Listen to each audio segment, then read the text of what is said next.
আপনাদেরও কি উচিত নয় তাদেরকে সংবর্ধনা দেওয়া? কি বলছেন, দেওয়া উচিত আছে না? তাই আমি একটুখানি ওর সাথে সময় পাচ্ছি না, তবে করবো খুব শীঘ্রই হোক নাকি সেইখানে আলোচনা ওয়াকাফ নিয়ে হবে। তবে আমি এই মজলিস থেকে আপনাদেরকে একটা কথা বলবো, আল্লাহ আমাদেরকে অনেক ভালোবাসে, তাই তাই জালিমের মুখ থেকে হক করে ফক কথা বেরিয়ে পড়েছে। হক কথা ফক করে বেরোয় না, কেন কথা আছে না? আরে আমরা বাপ বেটা বসে আছি, ভাই বোনে বসে আছি, ভাই ভাই বসে আছি, এই কচি কিন্তু অসুবিধা হচ্ছে, অসুবিধা হয়নি। সেই জায়গায় হক কথা ফক করে বেরিয়ে পড়েছে। কেন্দ্র সরকার ওয়াকফ কালা কানুন তৈরি করেছে। গত 10 বছর ধরে আমি ওয়াকফ আন্দোলন করছি। তোমাদের এই ভাঙরে, ঘটক পুকুরে, বাস স্ট্যান্ডে আমি আন্দোলন করেছি, নিশ্চয়ই সাক্ষী আছো।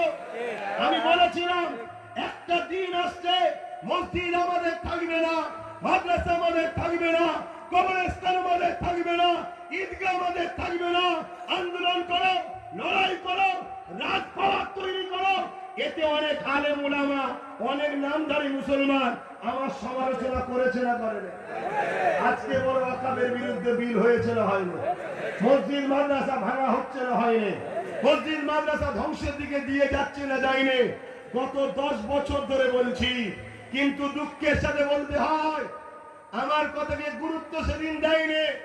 এরপরে এখনো সময় আছে, কেটে গেল একটু হলেও কিন্তু জুড়ে আছে। সুপ্রিম কোর্টে কেস চলছে, কিন্তু সুপ্রিম কোর্টে কেস চলছে বলে চুপ থাকলে হবে না। কিছু মুনাফিক বলবে, কিছু গাদ্দার বলবে আরে কেস চলছে এখন চুপ থাকো। আরে বাবরি মসজিদেরও তো কেস চলছিল, চুপ ছিল বলেই তো সংবিধান বিরোধী রায় হয়ে গেল। আজ যদি ওয়াকফ নিয়ে আমরা চুপ করে যাই, তাহলে দেখবেন চুপি চুপি আইন তৈরি হয়ে যাবে, ওখান থেকেও বলে দেবে লাগু করে দাও। এই আন্দোলন আল্লাহর ঘরের জন্য, মসজিদ মাদ্রাসা কবরস্থান, মুসলমান আমাদের পেহচানের জন্য এই আন্দোলন করা দরকার আছে না? না, কিন্তু দুঃখের সাথে বলতে হয় আন্দোলনটা হবে কেন্দ্র সরকারের বিরুদ্ধে। আন্দোলনটা হবে, জোরে বলুন, কেন্দ্র সরকার। কেন্দ্র সরকার কালা কানুন তৈরি করেছে। কেন্দ্র সরকার মসজিদ মাদ্রাসা কবরস্থানের বিরুদ্ধে আইন করেছে। কেন্দ্র সরকারের বিরুদ্ধে লড়াই হবে, কিন্তু হঠাৎ করে দেখি আমার রাজ্য সরকার দরদ দেখিয়ে নাক গলিয়ে দিয়েছে। এখানে হবে না, এখানে হবে না। আমি জানতে চাইছি, এ বাংলা কি ভারতবর্ষের অঙ্গ নয়? এ বাংলা কি কারো বাবাকারী সম্পত্তি নাকি, যেখানে মসজিদের জন্য বলা যাবে না, এখানে মাদ্রাসার জন্য বলা যাবে না, এখানে কবরস্থানের জন্য বলা যাবে না, এখানে আমরা আমাদের কথা বলতে পারবো না? এ কথা বলা যাবে না। যে বলছে সে ঠিক বলছে না ভুল বলছে? ধরে বলুন। এবারে চলে শুন, প্রথম ধর্মীয় মাহফিল তো শরিয়াতের একটা মসলা আপনাদের শোনায়, আর এই মসলা আপনারা নোট করছেন সবাই।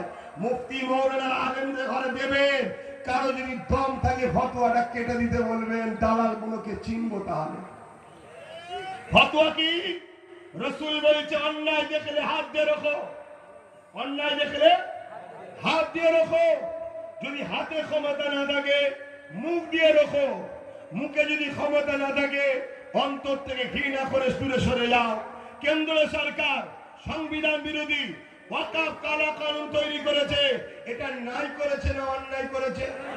তাহলে রাসূলুল্লাহর হাদিস অনুযায়ী এই কালা কানুনের বিরুদ্ধে হাত দিয়ে লড়াই করতে হবে। যদি হাতে ক্ষমতা না থাকে মুখ দিয়ে প্রতিবাদ করতে হবে। যদি মুখে ক্ষমতা না থাকে অন্তর থেকে ঘৃণা করতে হবে। যদি এই তিনটের মধ্যে কোনোটা না থাকে রাসূলের হাদিস অনুযায়ী তার মধ্যে ঈমান থাকবে না। সারাসার কথা। দ্বিতীয় নম্বর কথা, কেন্দ্র সরকারের ওই কালা কানুনের বিরুদ্ধে পশ্চিম বাংলাতে আন্দোলন করা যাবে না। যদি কেউ পশ্চিম বাংলায়